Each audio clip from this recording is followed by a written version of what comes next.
बड़ी खबर है सीकर से। सीकर में पिता पुत्र की मौत। रसगुल्ला फैक्ट्री का बॉयलर फटने से पिता पुत्र की मौत हो गई। बता दें आपको, फैक्ट्री कल ही शुरू की गई थी और देर रात इसका बॉयलर फट गया, जिसमें पिता पुत्र दोनों काल के गाल में समा गए। मौत हो गई दोनों की। देर रात फतेहपुर में हादसा हुआ। कल ही ये फैक्ट्री शुरू की गई थी। मौके पर फतेहपुर कोतवाली पुलिस पहुंच चुकी है। सीकर जिले के फतेहपुर में रसगुल्ला फैक्ट्री का बॉयलर फटने से पिता पुत्र की मौत हो गई। इस फैक्ट्री का आज उद्घाटन होना था और कल ही इसका बॉयलर शुरू किया गया था। जानकारी के मुताबिक बीकानेर के जलापसर गांव के रहने वाले सांवरमल ने यहां पर रसगुल्ला फैक्ट्री लगाई थी। फैक्ट्री का आज उद्घाटन होना था और गुरुवार देर रात सांवरमल और उसका बेटा अशोक फैक्ट्री में काम कर रहे थे। इसी दौरान बॉयलर फट गया और पिता पुत्र के चिथड़े उड़ गए।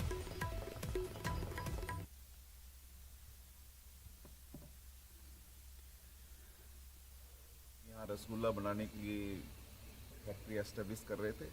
ये लोग जो हैं यहाँ पे मौजूद ये बता रहे हैं कि आज इनका उद्घाटन करने का मानस था। रात को इस बॉलर को जिस तरीके से इनसे बातचीत की उससे चलाने में कहीं लापरवाही हुई, ये बॉलर फट गया। उससे दोनों की मौके पे डेथ हो गई। दोनों की डेड बॉडी मोर्चरी में रखी है, पोस्टमार्टम करवाएंगे, कार्रवाई कर रहे हैं।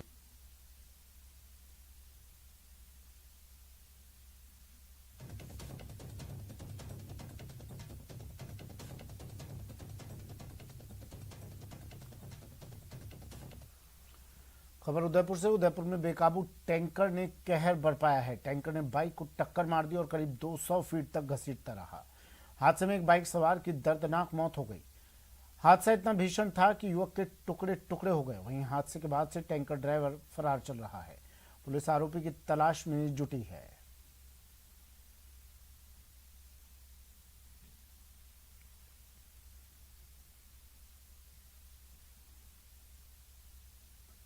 टोंक जिले में लगातार हो रही चोरी की वारदातों के बाद लोगों में पुलिस के खिलाफ आक्रोश बढ़ रहा है। जिले के घाड़ थाना इलाके में एक रात में 6 दुकानों के ताले टूटे। चोरों ने लाखों रुपए के सामान पर हाथ साफ किया। सुबह चोरी की जानकारी मिलने के बाद सभी पीड़ित दुकानदार थाने पहुंचकर थाने में चोरी की शिकायत दर्ज करवाई।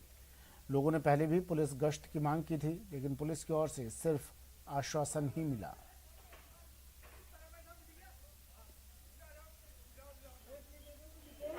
तारीख की रात्रि को हमारे ग्राम घाट के मुख्य बाजार में लगातार 6 दुकानों के ताले टूटे, जिसमें सबसे ज्यादा नुकसान किराना की दुकान व्यवसायी एक दीपक कुमार शर्मा और कौन कौन सी दुकानें थी? उसमें 2 ग्रेन मर्चेंट व्यापारी और एक लाइट हाउस की दुकान और 2 पान की दुकानें। चोरी के मामले में तो आपको रिपोर्ट देने आए थे। इस संबंध में पिछली बार भी 3-4 बार चोरी हो चुकी। आज दिन तक उनका कोई पता तो लगा नहीं। अब की बार और रिपोर्ट तो दे रहे हैं। अब देखो क्या पता लगता है नहीं लगता है, ये तो यही जाने।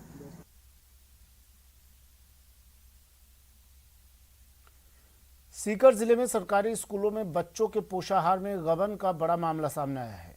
आरोप है कि स्कूलों में पोषाहार सप्लाई करने वाली फर्म ने करीब 2400 क्विंटल पोषाहार का गबन किया है। रसद विभाग ने स्कूलों में पोषाहार की सप्लाई के लिए कोटा की फर्म मैसर्स राधा गुप्ता को ठेका दिया था। इस फर्म ने 28 अगस्त तक सीकर रसद विभाग से करीब 10,000 क्विंटल पोषाहार उठा लिया, लेकिन फर्म ने यह पोषाहार आगे स्कूलों में वितरित ही नहीं किया और गबन कर दिया। मामले की जानकारी आने के बाद सीकर के रसद अधिकारी ने फर्म को नोटिस जारी किया है। फर्म ने जितने पोषाहार का गबन किया है उसकी कीमत बाजार में 60 लाख रुपए के करीब है। रसद विभाग ने फर्म को ब्लैक लिस्टेड कर बाजार भाव से पोषाहार की वसूली की तैयारी की है। फर्म के खिलाफ मुकदमा भी दर्ज करवा दिया है, जिसकी जांच शहर कोतवाली पुलिस कर रही है।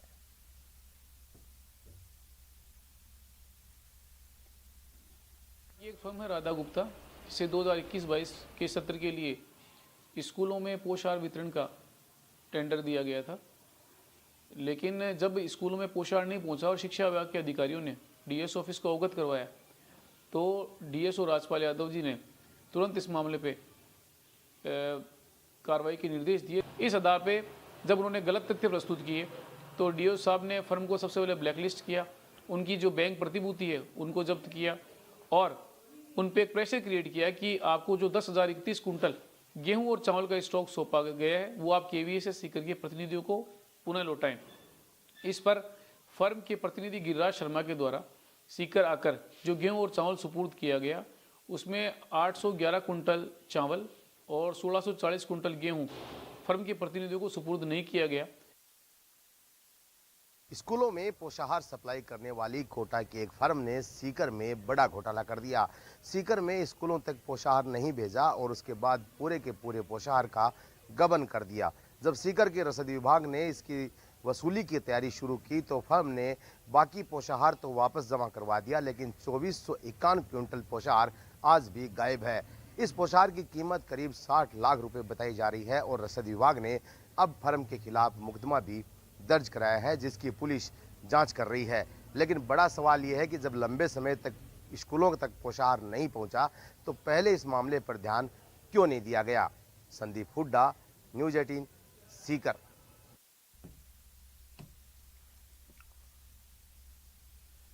मुख्यमंत्री अशोक गहलोत आज सीकर जिले के दौरे पर रहेंगे। सीएम दोपहर करीब 1:30 बजे फतेहपुर के गारिंडा गांव पहुंचेंगे, जहां प्रशासन गांव के संग अभियान के शिविर का निरीक्षण करेंगे। मुख्यमंत्री के दौरे को लेकर तैयारियां जोरों पर हैं। सभी विभागों के अधिकारी पहुंच चुके हैं। इसके साथ ही आसपास के जनप्रतिनिधि भी गांव पहुंच गए हैं।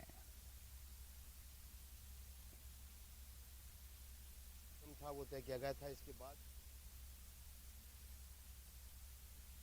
दौरे की तैयारियों की जानकारी दे रहे हैं संवाददाता संदीप हुड्डा। गहलोत आज सीकर जिले के दौरे पर रहेंगे। दोपहर 1:30 बजे मुख्यमंत्री का जिले के गारिंडा गांव में पहुंचने का कार्यक्रम है। यहां पर प्रशासन गांव के संग अभियान के जो शिविर हैं उसका अवलोकन करेंगे। आप देख सकते हैं कि मुख्यमंत्री के दौरे की जो तैयारियां हैं वो यहां पर की जा रही हैं। प्रशासन गाँव के संग कार्यक्रम शिविर का कार्यक्रम है, उसमें अवलोकन करने का सीएम साहब का कार्यक्रम है। वो करीबन 1:30 बजे यहाँ पहुँचेंगे। हमारे पास कल शाम को समाचार आया, उसके बाद हमने तैयारियां की हैं। पंडाल लगा दिया है और जो कैंप के शिविर की जो तैयारियां वो कंप्लीट हो गई। शिविर अभी शुरू हो रहा है और अन्य भी जो व्यवस्थाएं हैं, हेलपैड वगैरह जो भी प्रशासनिक जो व्यवस्थाएं हैं उन्होंने कंप्लीट कर ली। यहाँ लगभग तैयारियां पूर्ण है। जो कार्य बाकी हैं वो भी जल्द कंप्लीट हो जाएंगे। ग्राम पंचायत ने पट्टे पहले जारी कर दिए। यहाँ आबादी क्षेत्र में कम बसे हुए, क्योंकि इस पंचायत के अंदर वन विभाग के अंदर फॉरेस्ट के अंदर एक गांव राजस्व गांव बसा हुआ है। इसलिए जो आबादी क्षेत्र में उसमें 90% से ज़्यादा पट्टे जो है जारी कर दिए जाएंगे। जितने आवेदन हैं उनमें से अधिकांश लोगों को पट्टे जो है जारी कर दिए जाएंगे। लक्ष्मणगढ़ तहसील का गाँव जुड़ता है रेणु, वो उसमें अभी तक सड़क से जुड़ा हुआ नहीं है। तो उसमें एक सड़क, एक राजपूतों की ढाणी, चौहानों की ढाणी है जिसमें 40-50 घर हैं। वो गाँव से कच्चे रास्ता है, तो उसमें भी एक डम रोड, इस तरीके की कुछ मांगे हमारे मोटे तौर पे हैं।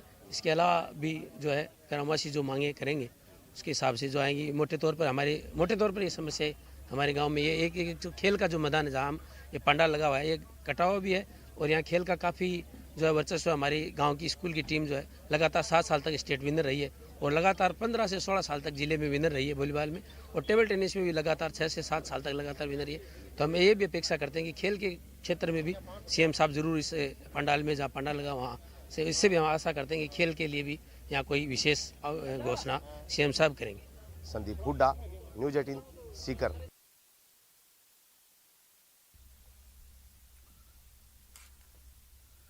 ईंधन की कीमतों में बढ़ोतरी जारी है। जैसलमेर में पेट्रोल की कीमतों में 37 पैसे तो डीजल के दामों में 38 पैसे का इजाफा हुआ। जैसलमेर में पेट्रोल 118 रुपये 80 पैसे प्रति लीटर मिल रहा है, तो वहीं डीजल 109 रुपये 87 पैसे प्रति लीटर मिल रहा है।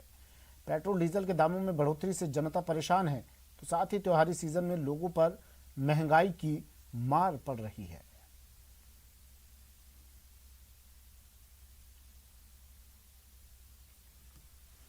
अंतर्राष्ट्रीय बाजार में पेट्रोल डीजल की कीमत स्थिर रहने के बावजूद राजस्थान में लगातार पेट्रोल के भाव बढ़ रहे हैं, जिसको लेकर आम जन कहीं ना कहीं परेशान है। आप पेट्रोल पंप पर देख सकते हैं, पेट्रोल भरने वाले लोगों की तादाद में भी कमी आई है। लोग जहां टैंक को फुल करवाते थे, अब वो लोग जो है वो टैंक आधा ही करवाते हैं। कहीं ना कहीं पेट्रोल की जो कीमतें वो बढ़ी है। आज जो पेट्रोल के दाम है वो 37 पैसे और डीजल 38 पैसे तक बढ़ा है। तो पेट्रोल 118 रुपये 80 पैसे पहुंच चुका है। काफी मात्रा में बजट बिगड़ा है। पेट्रोल की जो रेटें हैं आसमान छू रही हैं, जिससे आम आदमी वो सब परेशान है।